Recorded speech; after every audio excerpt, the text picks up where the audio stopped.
Saya mengkaji ayat ini itu sering sekali, sering sampai sekarang. Mungkin ya sampai nanti, sampai asarenah, sampai asar. Ini rumah tenan ini. Jadi Allah itu zat yang kuasa mendatangkan adab dari sisi atas. Misalnya meteor jatuh, terus Mars jatuh. Tentu Allah mampu. Atau dari bawah, misalnya ditelan bumi dan sebagainya. Atau, dan ini yang sering terjadi, Allah menjadikan kalian itu saling nggak cocok, kemudian saling membunuh. Kan natijanya sama kan, misalnya kamu kena meteor kan ya mati, kena likuifaksi mati, disembelih mati. Milih ndi? Ayo milih ndi? Diujar-ujari bojo kuru mati. Disentak wong kaget kakan utang mati. Rasa dicontohno. Sampai pidato kecelakaan rape sensitif. Nah ini penting. Ayat ini pernah saya baca satu hari setelah gempa Jogja. Setelah gempa Jogja itu satu hari saya nilai ke sana itu bahwa memang Allah selalu mengingatkan potensi. Ya muka-muka baik sampai ayat ini eling-eling. Jadi Allah itu adatnya di Quran itu dua. Satu menjelaskan itu sebagai hal yang potensial. Potensial itu bisa terjadi kapan saja. Ada yang diceritakan Allah itu secara faktual, yaitu rahmat. Rahmat itu kan selalu terjadi kapan saja. Maka itu diredaksikan Allah bisi hotil jasmi. Dengan sifat kepastian kayak warahmati wasiat kulas itu pasti terjadi dan terus terjadi. Tapi kalau azab itu Allah menceritakan itu hanya potensi azab. Meskipun kadang-kadang benar-benar diwujudkan. Ya benar-benar pernah ada yang ngitung misalnya tsunami yang dahsyat itu hanya per 200 tahun. Gempa Jogja paling dahsyat itu pernah dihitung secara teori geologi itu hanya per 70 tahun. Artinya kalau azab itu ada siklusnya, yang ekstrim loh ya. Tapi kalau rahmat kapan saja dan di mana saja. Maka pola-pola di Quran, kalau sampean mengkaji Quran, itu kalau rahmat itu mesti redaksinya itu bisi hotil jasmi dengan sifat kepastian. Rahmatku pasti terjadi. Kata barabbukum ala nafsi rahmah. Bahkan Tuhanmu memastikan dirinya pelaku rahmat. Dirinya pelaku pemberi rahmat dan Allah mewajibkan pada dirinya sendiri. Tapi kalau Allah menceritakan adab itu hanya redaksi saya mampu memberi adab. Tapi tidak harus melakukan. Jadi mampu kan? Tidak harus melakukan. Tapi tetap potensi melakukan. Itu jenis qadir apa? Maka di surat Tabarok misalnya caranya Allah ngendikan gimana coba? Misalnya qul ara'aitum diulang-ulang. Misalnya diulang aja semurut saja misalnya apa? Wa sirru qawlakum wa innahu alimun bi dzati sudur ta'ala ya'lamu khalaqa wa walladzi ja'ala samsun wa amin man fis sama ayakhsifa bikumul ardo fa idza hiya tamun. Sebagian ayat qul ara'aitakum dan sebagainya. Kadang kan qul ara'aitakum in atakum adzabuhu qul ara'aitum in atakum. Itu kan kira-kira maknanya gini, coba sekali-kali kamu berpikir setiap saat kamu itu kena adab. Lalu maknanya adab itu apa? Adab bagi seorang mubaligh misalnya tahu-tahu kena kasus perempuan kan yang langsung jatuh misalnya karena itu ya siksa kan terus nggak laku atau salah omong lala terus jadi dibully kan apalagi atau salah undangan ada mubaligh datang di undangan HTI kan langsung NU nggak mengundang misalnya salah undangan macam-macam tuh tapi nawang keramat tuh bebas hambatan lala keramat itu jauh keramat. Nah ini rumah tenan ya. Kalau pastikan dan saya bertanggung jawab nanti ketemu pangeran ya. Nak rahmat, iku mesti si hotul jasmi. Napa sigot pasti. Memang ini bahasa ilmu hadis si hotul jasmi. Tapi kalau tentang adab itu Allah hanya ngendikan potensi. Potensi itu memang Allah mampu melakukan itu mampu. Cuma tetap diredaksikan potensi bisa ya, bisa tidak. Makanya Allah ngeredaksino aamin tuman fis sama. Kenapa kamu leha-leha di bumi? Sementara orang yang di langit bisa saja membuat bumi ini tamur itu melumer, kira-kira likuifaksi. Setiap saat bumi yang kita injek ini bisa likuifaksi terus kita ditelan. Atau ya sebetulnya bumi baik-baik saja, tapi ada angin bandang. Fayursila alaikum qasifam minar rih fayurikokum bima kafartum. Kayak tsunami kan gitu, angin bekerja sama dengan gempa, terus sudah kamu di darat tapi fayurikokum bima kafartum. Makanya ahli gempa Jogja itu sama saya itu kagumnya bukan main. Karena tadi ketika tanya saya, Pak Bah, masalah gempa itu gimana? Saya jawab tadi. Sebenarnya Quran itu pernah gambarkan orang itu tenggelam di darat. Itu tadi, fayursila alaikum qasifam minarri fayurikokum bima kafartum. Tinggal Allah melibatkan angin. Angin kan mengirimkan gelombang, kamu di darat kayak kasus di Aceh tapi tetap apa? Tenggelam. Jadi justru tenggelam itu bayangan Quran yang berupa adab itu fayurikokum bima kafartum, kamu tenggelam. Ya tentu kita ngomong potensinya saja. Kowe ora usah sok suci dengan kata bima kafartum, itu urusannya pangeran. Jangan udah ngajak kafir dhewe. Maka ini penting ada kesadaran ahli sunnah. Kalau Allah ngendikan ya kita diam saja. Karena Allah itu ala kulli syai'in qadir bi kulli syai'in alim. Kamu tidak usah kecangkeman orang Aceh diadab karena banyak maksiat, kowe malah goblok yang telulas. Podo-podo maksiat wong Aceh rak maksiat wong Bali. Bali le maksiat wong Hollywood, Hollywood le maksiat wong Cina malah komunis. Enggak usah ngomong gitu, pokoknya azab itu Allah kuasa mengadab siapa saja. Tapi kita berhenti di situ, enggak usah ngomong siksa karena dosa. Karena kalau kamu ngomong dosa diperbandingkan ada daerah yang lebih dosa atau itu tidak wilayah kamu. Terus misalnya ono kisah melarat Qur'ane ra barokah. Yo ora usah nuduh ngono iso wae justru melarat iku barokah mergo ra kakean hisab nggo duwe wong. Justru pidato laris iso ora barokah kakean nggo duwe wong. Rumah samu ora ono tanggung jawab. Kan kita tidak pernah tahu. Iya. Wong jelas ana walatus aluna yauma idzin anina. Semakin dapat banyak tanggung jawabnya semakin banyak. Ora iso terus leha-leha wah kuti ilmuku barokah lari-lari mbahmu. Enggak mesti semua di dunia itu enggak mesti semua yang sedang rezekinya banyak bisa aja hisabnya banyak. Tapi bisa saja memang barokah. Ngono bodoh ya melarat wis. Tapi sing ra di rezeki iso wae azab, iso wae ngringakno hisab. Kita kan enggak pernah tahu. Nak wali mesti ngringakno hisab. Tapi nak wali pancen ya aki-aki azab. Umume wa may taqila alahu makhraja wong ora tau untuk makhrajan niku wis perlu dicurigai no.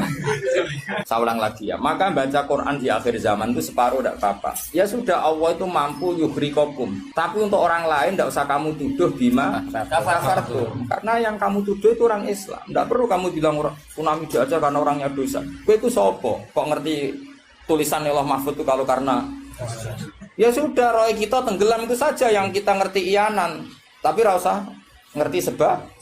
Ibarat gini, ujuk-ujuk misalnya bojone itu minggat. Orang mengamati, kurang opo, padahal semua balik terkenal. Ya kurang ganteng misalnya, kan enggak pernah tahu. Kita mengkonfirmasi kan enggak pernah tahu. Yang kita tahu ya minggatnya saja. Setelah itu sudah kita enggak perlu. Misalnya Aceh ada tsunami, ya sudah tsunaminya saja. Kira usah nerusno. Bima kafartum itu wilayahnya Allah. Napa? Wilayahnya Allah. Makanya Rasulullah itu kalau ditanya ada adab itu Nabi nggak pernah nerus. Ya sudah ada adab, tapi kalau mansus ya mansus misalnya kaum Lut itu mansus karena adab. Tapi kalau orang Islam kan nggak mesti adab. Bisa saja hukuman yang menjadikan malah mlebu swarga. Kalau sama nggak percaya gini, dan saya menjamin pasti saya benar dalam hal ini karena saya berdasar hadis sahih. Sama-sama adab misalnya orang tenggelam. Banyak kan orang mukmin disifati Nabi itu mati syahid. Kalau tak lawan sing darane wong Aceh iku mesti adab. Tak lawan dunia akhirat. Selain wong sombong berarti tak maca hadis. Lho coba Nabi beberapa kali ngendikan umatku sing syahid itu sekian-sekian termasuk sing mata hori kon sing mati tenggelam. Artinya ada bentuk hori yang justru syahid. Kecangkeman dora tahu ngaji kecangkeman. Oh tak lawan dunia akhirat. Karena sok sucinya. Sudah kita baca ayatnya berarti fayuh rikokum saja soal bima kafartum itu otoritasnya wilayahnya Allah Subhanahu wa taala. Do sok suci do cangkeman. Oh tak lawan tenan. Nek wong kum bis warga aku usul pangeran. Ampun Gusti. Niku nate ngenyek tiang sak provinsi. Sok sucinya. Lo coba ya. Banyak orang mati divonis misalnya kamu, wah iku krono adab. Ternyata Nabi ngendikan maktun wong lara weteng syahid. Gharik syahid, mahdum syahid. Orang yang mati korban, kan kita tidak pernah tahu. Ya sudah bodoh-bodoh tidak pernah tahu, pakai yang husnul khotimah saja, pakai yang husnudzon saja. Ono hafid kok mati umay rubo. Milih sing husnudzon ae berarti syahid. Kategorinya mahdum. Jangan terus ono wah kena adab. Kesuwen oleh ngedol Quran lu ngawur. Oh, tak lawan sing ngomong-ngomong lawan. Siap lawan. Siap. Debalo ISIS. Kita asli nih, maksudnya hobinya itu tak. Hobinya itu kan. Jadi nak dicak ngomong damai itu dingin. Yo pancen yo lucu, nak wong brewoken terus gak garang. Lucu nih, jadi Ya dadi nak pangeran ngendikan rungokno wae. Tapi kowe ora usah koyok di otoritas kok pangeran ben ngono pangeran. Itu termasuk tafsir yang termasuk saya setuju. Makanya kata Imam Sa'rawi, nak pangeran negur Kanjeng Nabi kira usah melok-melok. Kanjeng Nabi atasane pangeran kira usah melok-melok duwe rasa sesuatu mbek Nabi. Misalnya Nabi ditegur di Abasa, ya biar Allah atasannya Nabi, berhak dong negur. Kowe ora usah di perasaan macam-macam. Lho Nabi kok ditegur pangeran ora usah ngono. Nabi tetep panutan kita ila yaumil kiamah. Itu kan ibarat masyhur lah, misalnya Mbah Mun kadang negur putrane. Ora perlu santri ngrasa putranya ada apa-apa. Itu kan wilayahnya Mbah Mun karena sama putra. Kayak aku misalnya negur tuh, aku ora oleh terus melok negur tuh aku walat. Lho tuh harus mubalek kowe sapa? Lah nek aku ora apa kiai ini aja. Paham jelas ya? Mak aku oleh sak uni-uniku. Cara dekne protes ning pangeran tetep dosane akeh dekne dibanding. Paling ngenyek dekne ditulis pira loro paling. Ki nak gak sampe ilmu. Apa meneh diperjualbelikan. Mas, tuntas kok ngadepi aku sampe dosa. Saya ulang lagi, ini penting saya utarakan. Jadi Allah saja yang Tuhan ngendikan itu potensi. Saya pastikan lah. Kita semua kenal Allah yang warahmati wasiat. Nabi berkali-kali ngendikan inna rahmati sabaqat ghadab. Sebagian riwayat bukan sabaqat, ghalabat. Setiap rahmatku pasti mengalahkan azabku. Artinya gini, kalau ada potensi azab, ya kita milih itu bentuk rahmat saja dulu, karena itu yang mesti menang. Jadi paribasane aku roh munib, mati kecepet omahe paribasane. Utawa mati tiba ning WC. Misal aku tetep darani syahid. Kategorine mahdum. Ojo kok aku matine ning WC. Mungkin dene nutupi kewaliane tapi hebane mati ning apa? Hebane mati ning WC. Enggak apa-apa. Karena menduga rahmat itu lebih gampang karena Allah jelas ngendikan ning hadis Qudsi inna rahmati ghalabat ghadabi. Berarti gamane pola semua itu lebih baik kamu tafsirkan sebagai rahmat. Nah, kecuali ada sorihul ayat yang mengatakan itu adab, tapi mana ada sekarang udah ada nabi. Misalnya kaum Lut kan Allah jelas-jelas ngendikan itu karena adab, ya sudah kita ikut mengatakan adab. Tapi kalau yang orang Aceh, orang mana-mana kan tidak ada ayatnya. Jelas ya? Iya. Mulane sing apik itu ngaji sing tenanan. Loh kalau kaum Lut kan binasillah misalnya hijarata kada wa kada terus Allah ngendikan karena adab. Ya sudah kita ikut tentang kaumnya Nabi Lut. Tapi sekarang nyuwun sewu misalnya ada orang punya penyakit homoseks, kemudian dia kena adab. Ya sudah itu sanksinya Allah. Bisa saja adab ini kalau dia mukmin kafaroh betul. Memang ya adab tapi oleh Allah dihitung kafaroh dan itu hadis sahih. Tidak ada seorang mukmin yang punya dosa kecuali nanti dia kena masalah, nanti kena riu atau kesandung dari Nabi dan itu nanti jadi kafarnya. Dan ketika Nabi Muhammad tanya, ya Allah, kafirun apa? Iku jabal. Lalu mungkin namanya jabal kat, itu maknanya jabal kof. Wilayah Jawa jadi apa? Jabal apa? Kat, ini sangkot jabal kof. Wilayah Jawa jadi apa? Jabal kat. Jadi angger adu itu. Mana aku minggat bodoh jabal kat, maksudnya waduh banget. Paham ya? Ternyata sampean kalau lihat di kitab-kitab kayak di Sawi, di Tafsir Munir itu detail sekali. Jabal Qaf itu induk gunung. Dan semua urat gunung yang ada di dunia itu terkait sama urat yang ada di Jabal Qaf.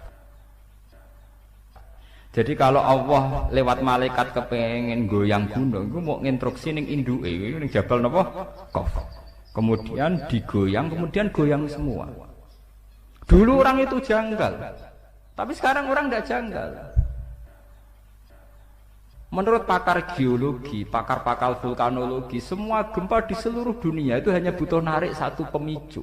Jadi ternyata itu mirip cerita yang di kitab-kitab. Allah itu gak perlu nginstruksikno gunung terkait, cuma nginstruksikno duit tok. Dadi otote tak diobahno. Niku gunung sak donya. Napa? Obah, karena sistem gempa atau gunung itu sistem terpadu. Kesodok sitok. Nggih kesodok napa? Semua. Bismillahirrahmanirrahim.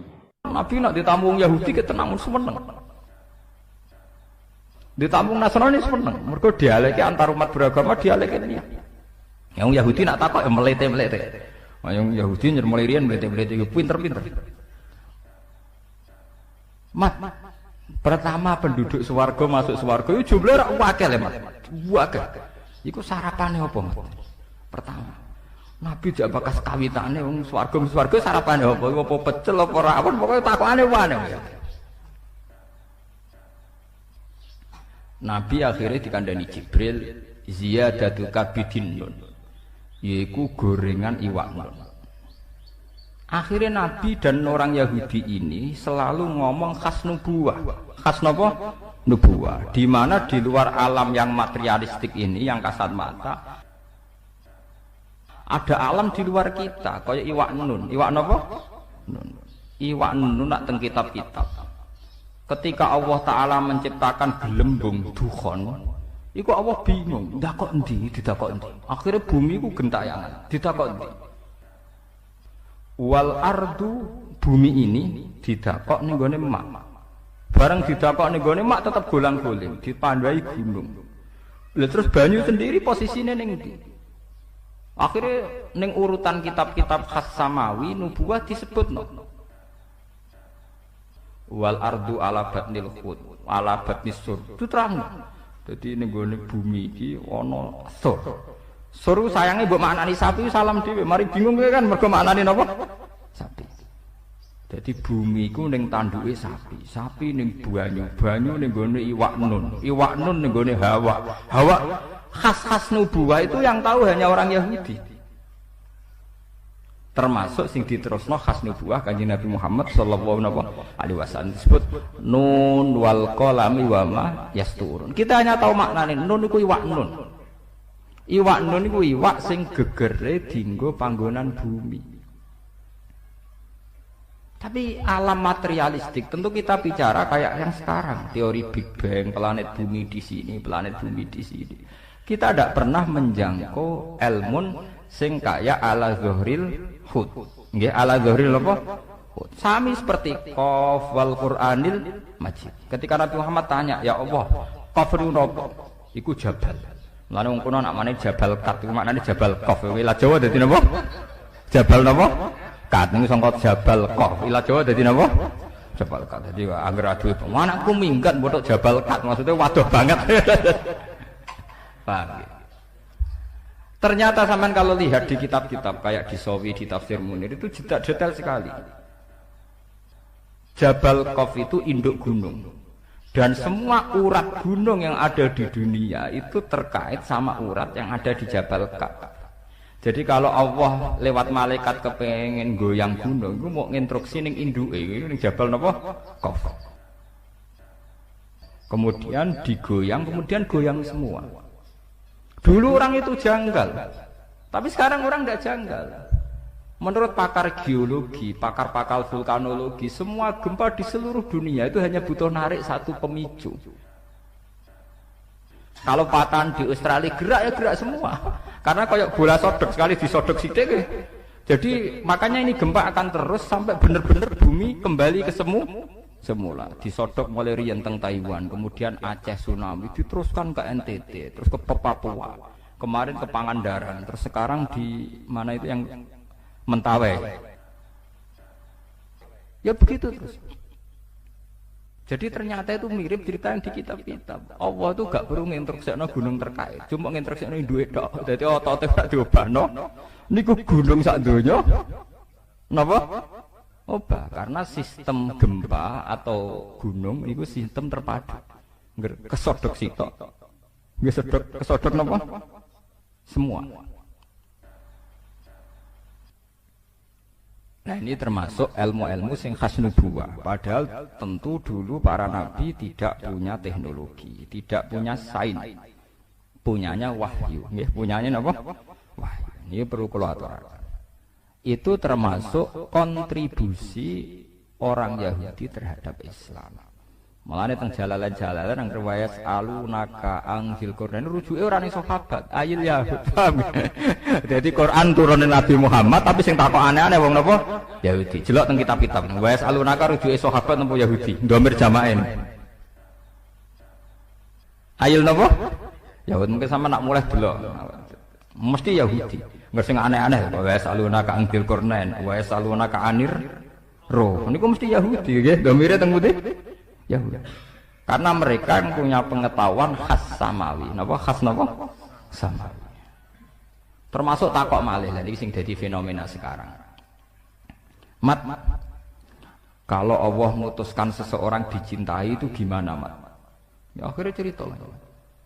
Kalau Allah mencintai seseorang, Allah bilang sama Jibril, Jibril bilang sama malaikat langit bilang sama malaikat dunia. Kemudian fayudul qabul fil ardi. Kemudian dia menjadi trendsetter. Tahu-tahu diterima.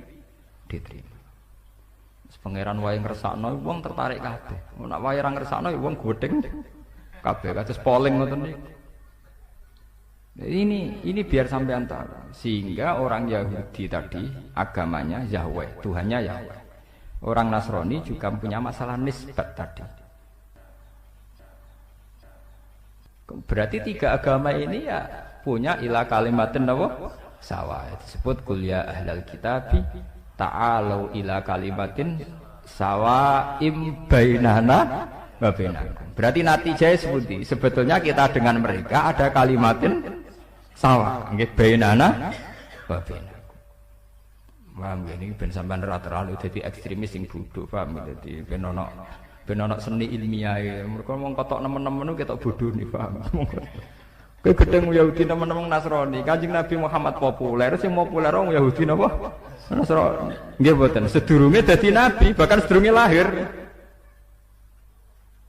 Sampai Islamnya lagi piye iki, Pak. Iku wis lewat modern, lewat macam-macam. Oh, mboten lewat Kanjeng. Pancen Allah ngersakno. Paham gitu. Dimulane termasuk Allah khasih dadi pangeran ini dari Allah. Aku pokoknya mau dibantah. Mergo aku ini alamu malah ta'lamun dari pangeran. Termasuk ciri khasih pangeran nak dikersa ora kena napa dibantah. Mane kula wingi cerita teng bojo kula. Ki aja arep-arep aku ideal, nganti mati ora ngare ideal. Dadi wong sing arep-arep kiai ideal wong bento utawa ngawur. Wong ora pangeran kok arep-arep napa ideal. Mane kula dadi kiai kon khusuk nemen-nemen auzubillah mah. Kula tak rewangi khusuk lae tetep wae wong perlakuan kiai wae eling nek ana tanggane mati ana wong mati ora ngarah hormat tenanan. Dadi kiai sing khusuk demen kesel. Mesake kiai mulai bar subuh tahajud, salat apa kok sak keneke. Ketemu wong sopan. Wong eling kowe tetep pendak keluargane mati. Yes ngono-ngono wae hormate ya ngono-ngono. Jajal ke bar salat subuh marung ngopi, bar iku rokokan wae kamlaku. Sing penting aja zina, aja dosa-dosa gedhe lah. Pokoke aja nglakoni dosa napa? Gedhe. Bar iku plepak-plepuk ning warung. Ya padha wae wonge ya. Ning ndi ngopi? Ya. Engko hormate padha-padha wae, paham ya? Mbok rek wonge khusuk duwe lho engko wong ya ngono. Padha hormate ya. Pendak keluargane mati eling sam. Ora ngalah mbok rek wonge khusuk terus kula derek jenengan yai donya akhirat derek jenengan. Nggih derek tahajud, nggih derek wiridan, nggih derek kapian ora ngarah. Tetep ge tontonan, paham? Dadi rugi napa? Rugi. Khusuk nemen-nemen rugi, walhasil rugi. Mun nang ngandel kula.